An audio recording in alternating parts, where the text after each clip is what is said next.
Vamos falar de Campeonato Brasileiro, a classificação do Brasileirão na tela. Novo líder, velho novo líder, o Botafogo chegou aos 46 pontos com a goleada sobre o Flamengo. O Fortaleza passou algumas horas, um diazinho na liderança, voltou à vice-liderança, faz uma belíssima campanha de qualquer maneira. É o segundo colocado, Palmeiras terceiro, Flamengo quarto, completando o G6.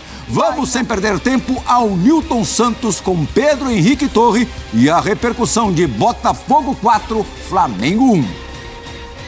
Valeu, pessoal. Aqui no estádio Newton Santos, o Engenhão, o Botafogo humilhou o Flamengo no Campeonato Brasileiro e retomou a ponta da tabela. Depois, por um breve período, o Fortaleza, neste fim de semana, tinha assumido a liderança, mas o Botafogo voltou ao topo, 46 pontos.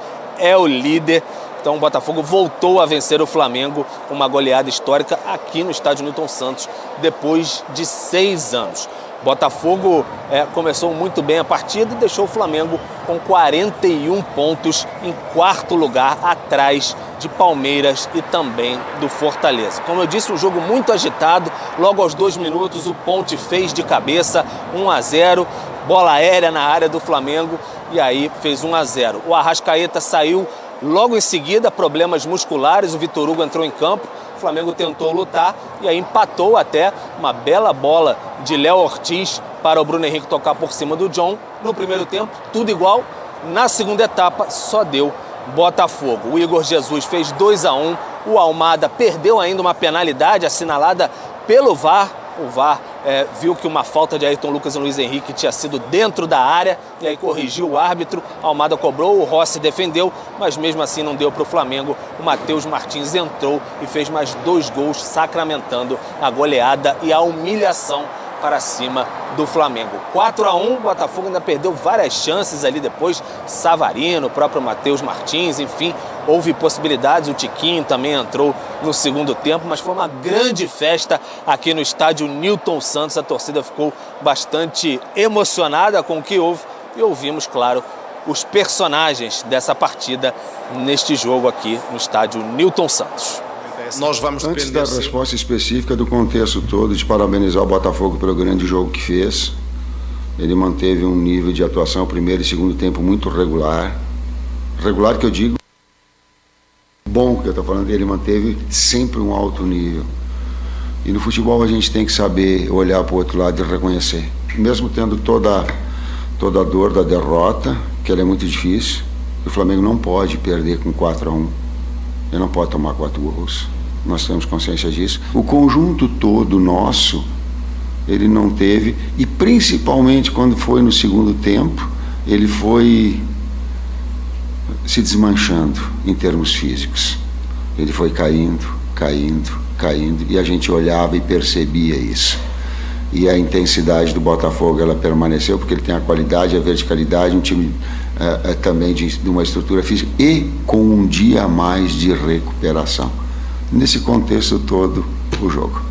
A gente sabia o Flamengo esfacelado, vários desfalques. Cebolinha vinha só na próxima temporada. Arrascaeta sentiu novamente, não jogou com De La Cruz. Enfim, o Flamengo tem vários problemas.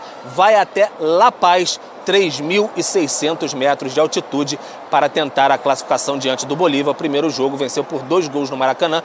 Pode até perder por 1, que avança para a próxima fase da competição. Muito obrigado, Pedro Torre. Vamos ver se os números do jogo retratam o amasso que foi, o chocolate que foi do Botafogo sobre o Flamengo. Posse de bola superior do Botafogo, mas assim nem tanto, 54-46%. Finalizações, aí quase o dobro do Botafogo, 19-10.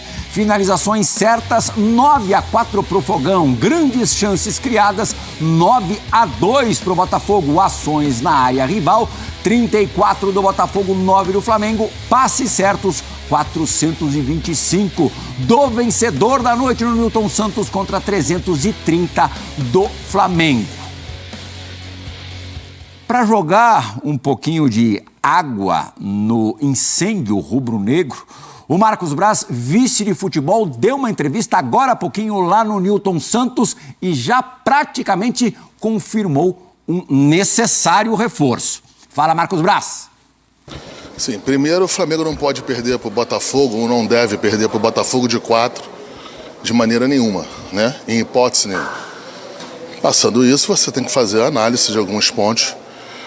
O Flamengo estava aqui sem quase 7 jogadores, não tem nenhum time também, não que isso não é sobreviva, mas não tem nenhum time que você ter uma perda tão grande como essa, você possa achar que você vai passar e mude. Aí eu vou usar a palavra que você usou, planejamento. Cebolinha, ruptura de ligamento, sim, você não tem o que fazer. Um outro pancada, um outro desgaste. Dito mais de várias vezes, jogadores que quando vão para suas seleções voltam de maneira descompensada. Dito tudo isso, agora é ter tranquilidade dentro do possível. O Flamengo passou para as quartas de finais da Copa do Brasil. O Flamengo tem tudo para avançar na Libertadores também e ir para quartas de finais. A gente está a 5 pontos hoje do Botafogo.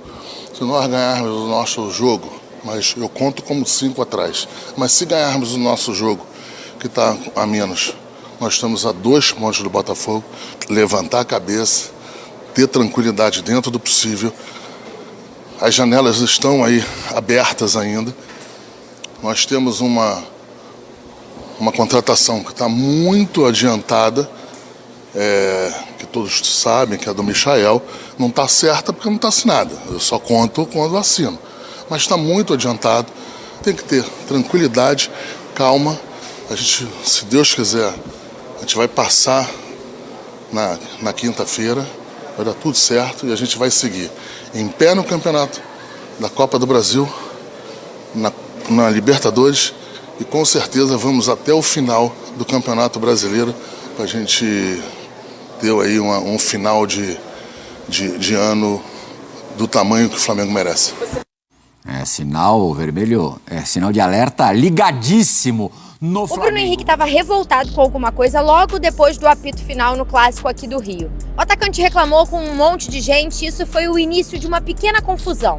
Nós voltamos um pouco a imagem para entender o que aconteceu. Logo depois que o clássico termina, o Gatito Fernandes, que é um dos mais antigos do Botafogo, que já viveu por muitos anos essas polêmicas entre os dois clubes, história de chororô, ele vai atrás do Bruno Henrique, dá uma batida ali nas costas e vai cobrar o Bruno. Pelo que a nossa equipe apurou, o Gatito chega ali falando alguma coisa do tipo: quero ver você comemorar de novo agora. O Bruno fica claramente revoltado não só pela cobrança, mas pela forma que ele foi abordado. E foi por isso que aquela confusão começou. O Bruno volta para tentar tirar satisfações com o Gatito, vários jogadores se metem ali no meio, o Arthur Jorge vai abraçar o Bruno Henrique, tenta apaziguar a situação, o Marlon Freitas também entra ali para conversar com mais calma, faz até o sinal de chororô pro Bruno, mas tudo na base da conversa, tentando acalmar os ânimos depois do Flamengo sofrer uma goleada aqui no Newton Santos.